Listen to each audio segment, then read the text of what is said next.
Alright, this is going to be a video of this 52-inch Four Seasons Venair brand ceiling fan that I got at the Habitat Restore. I got it because I volunteer there, and what I do for them is refurbish ceiling fans that they receive by donation and make them more sellable and presentable than how they originally came in. Before I start demonstrating the fan, I'm going to talk about Four Seasons Venair as a company and a little bit on their history. They're a Montreal-based ceiling fan importer that started selling their products somewhere around maybe 1980, 1981.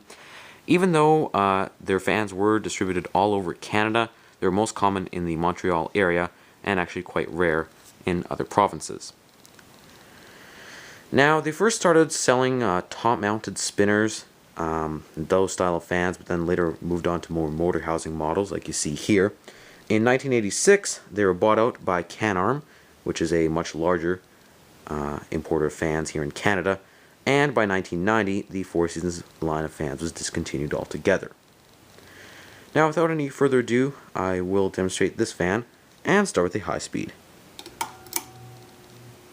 And I did put a piece of tape on one of the blade brackets just to indicate RPM. And when this fully speeds up, it's probably going to go somewhere around maybe just under 200. I suspect the capacitor is going a little bit weak on this because I was hoping it would go more like maybe 220, 225, but it still performs fairly well otherwise. Like, it pushes good air and it's fairly quiet when it runs. Just a little bit on the slow side. Gonna go to medium now. This is going to slow down to maybe 115 RPM.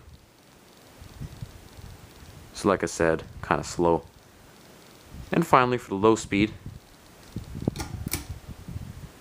which is probably going to spin somewhere around 45 RPM. It is actually quite aesthetic, so I do like the low on this fan a lot. Turn that off. Stop the blades here, and I'm going to talk about some general information on it. It does look like the previous owners did repair the pull chain switch for speed control at some point, because the plastic on the bottom is cut away in one portion, and it appears as if they rethreaded the chain. I do appreciate the effort, because a lot of people would either throw away the fan or just buy a whole new switch, but they actually made the effort and repaired that, and it works quite well, as you can see. Another thing is this fan was manufactured in 1985. There's two ways to tell this. Number one is that on the top sticker here in the serial number, there's an 85.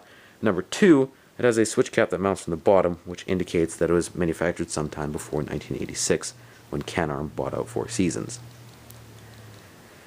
Now I'm going to be touching on the pros and cons about this fan, and what I would give it out of 5 stars.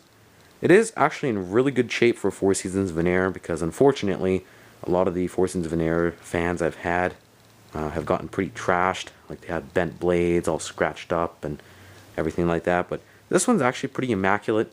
The finish is in almost impeccable condition, really no scratching or anything.